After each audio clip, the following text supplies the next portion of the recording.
जय श्री कृष्णा। आइए सुनते हैं आज गुरुवार के दिन भगवान विष्णु और माँ लक्ष्मी की यह कथा। यदि कोई व्यक्ति अपने जीवन में धन का वास चाहता है तो हमेशा ही माँ लक्ष्मी के साथ भगवान विष्णु की आराधना अवश्य करे। इन दोनों का रिश्ता काफी शुद्ध व सर्वश्रेष्ठ माना जाता है। परंतु ऐसा क्या हुआ था जो लक्ष्मी जी के कारण भगवान विष्णु की आंखें भर आई। पुराणों में विख्यात एक कथा के अनुसार लक्ष्मी जी की किस बात से विष्णु जी इतने निराश हो गए। पुराणों में लिखी एक कथा के अनुसार एक बार भगवान विष्णु शेषनाग पर बैठे बैठे उदास हो गए और उन्होंने धरती पर जाने का विचार बनाया। धरती पर जाने का मन बनाते ही विष्णु जी जाने की तैयारियों में लग गए। अपने स्वामी को तैयार होता देखकर लक्ष्मी माँ ने उनसे पूछा, स्वामी आप कहाँ जाने की तैयारी में लगे हैं? जिसके उत्तर में विष्णु जी ने कहा, हे लक्ष्मी, मैं धरती लोक पर घूमने जा रहा हूँ। यह सुन माँ लक्ष्मी जी का भी धरती पर जाने का मन हुआ और उन्होंने श्री हरि से इसकी आज्ञा मांगी। माँ लक्ष्मी द्वारा प्रार्थना करने पर भगवान विष्णु बोले, तुम मेरे साथ चल सकती हो, लेकिन एक शर्त पर तुम धरती पर पहुंचकर उत्तर दिशा की ओर बिल्कुल मत देखना, तभी मैं तुम्हें अपने साथ लेकर जाऊंगा। यह सुनते ही माता लक्ष्मी ने हाँ कह दिया और विष्णु जी के साथ धरती लोक जाने के लिए तैयार हो गई। माँ लक्ष्मी और भगवान विष्णु सुबह सुबह धरती पर पहुंच गए। जब वे पहुंचे तब अभी सूर्य देवता उदय हुए ही थे। रात्रि में बरसात हुई थी, जिस कारण चारों ओर हरियाली ही हरियाली थी।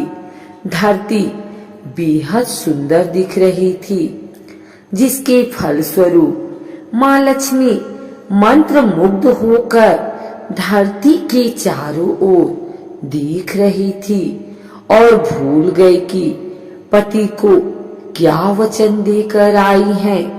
अपनी नजर घुमाते हुए उन्होंने कब उत्तर दिशा की ओर देखा, उन्हें पता ही नहीं चला।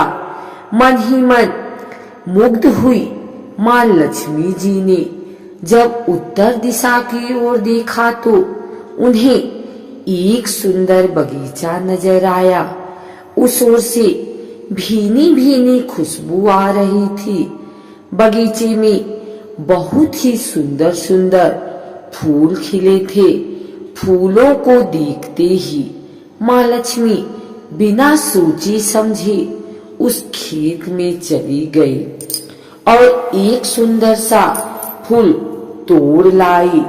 फूल तोड़ने के पश्चात जैसे ही माँ लक्ष्मी भगवान विष्णु के पास वापस लौट कर आई तो भगवान विष्णु की आंखों में आंसू थे। माँ लक्ष्मी के हाथ में फूल देख विष्णु बोले, कभी भी किसी से बिना पूछे उसका कुछ भी नहीं लेना चाहिए। और साथ ही उन्हें विष्णु जी को दिया हुआ वचन भी याद दिलाया। माँ लक्ष्मी को अपनी भूल का जब आभास हुआ तो उन्होंने भगवान विष्णु से इस भूल की क्षमा मांगी। विष्णु ने कहा कि तुमने जो भूल की है उसकी सजा तो तुम्हें अवश्य मिलेगी। जिस माली के खेत से तुमने बिना पूछे फूल तोड़ा है, यह एक प्रकार की चोरी है। इसीलिए अब तुम 3 वर्ष तक माली के घर नौकर बनकर रहो। उसके बाद मैं तुम्हें वैकुंठ में वापस बुलाऊंगा। भगवान विष्णु का आदेश माँ लक्ष्मी ने चुपचाप सर झुकाकर मान लिया। जिसके बाद माँ लक्ष्मी ने एक गरीब औरत का रूप धारण किया और उस खेत के मालिक के घर गई। माधव नाम के उस मालिक का एक झोपड़ा था, जहाँ माधव की पत्नी, 2 बेटे और 3 बेटियां रहते थे।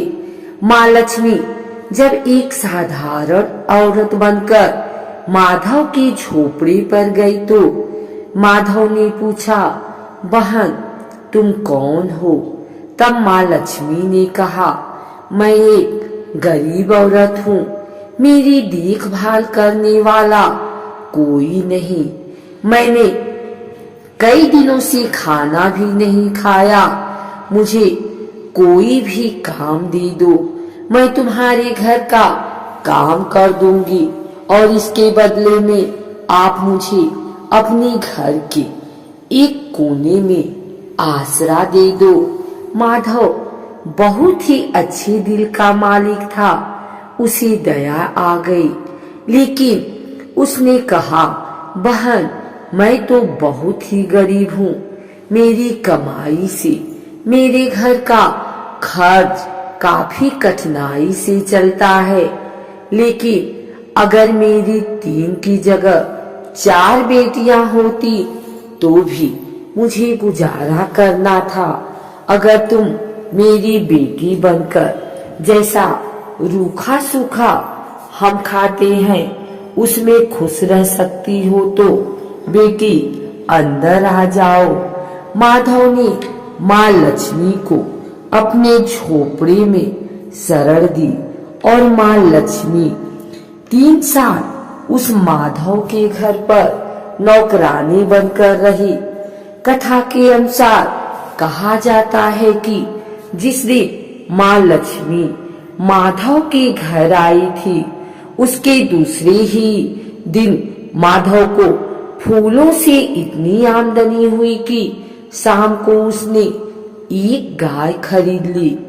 फिर धीरे धीरे माधव ने जमीन खरीद ली और सबने अच्छे अच्छे कपड़े भी बनवा लिए।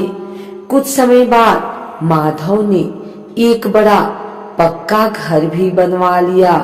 माधव हमेशा सोचता था कि मुझे यह सब इस महिला के आने के बाद मिला है।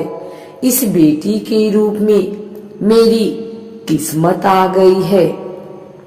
एक दिन माधव जब अपने खेतों से काम खत्म करके घर आया तो उसने अपने घर के द्वार पर गहनों से लदी एक देवी स्वरूप औरत को देखा।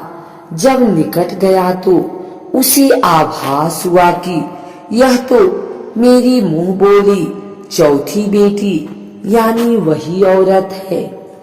कुछ समय के बाद वह समझ गया कि यह देवी कोई और नहीं बल्कि स्वयं माँ लक्ष्मी है। यह जानकर माधव बोला, हे माँ हमें क्षमा करें, हमने आपसे अनजाने में ही घर और खेत में काम करवाया। हे माँ यह कैसा अपराध हो गया, हे माँ हम सबको माफ कर दें। यह सुन माँ लक्ष्मी मुस्कुराई और बोली, हे माधव तुम बहुत ही अच्छे और दयालु व्यक्ति हो। तुमने मुझे अपनी बेटी की तरह रखा, अपने परिवार का सदस्य बनाया। इसके बदले मैं तुम्हें वरदान देती हूँ कि तुम्हारे पास कभी भी खुशियों की और धन की कमी नहीं रहेगी। तुम्हारे सारे सुख मिलेंगे जिसके तुम हकदार हो। इसके पश्चात माँ लक्ष्मी अपने स्वामी के द्वारा भेजे रथ में बैठकर बैकुंठ चली गई।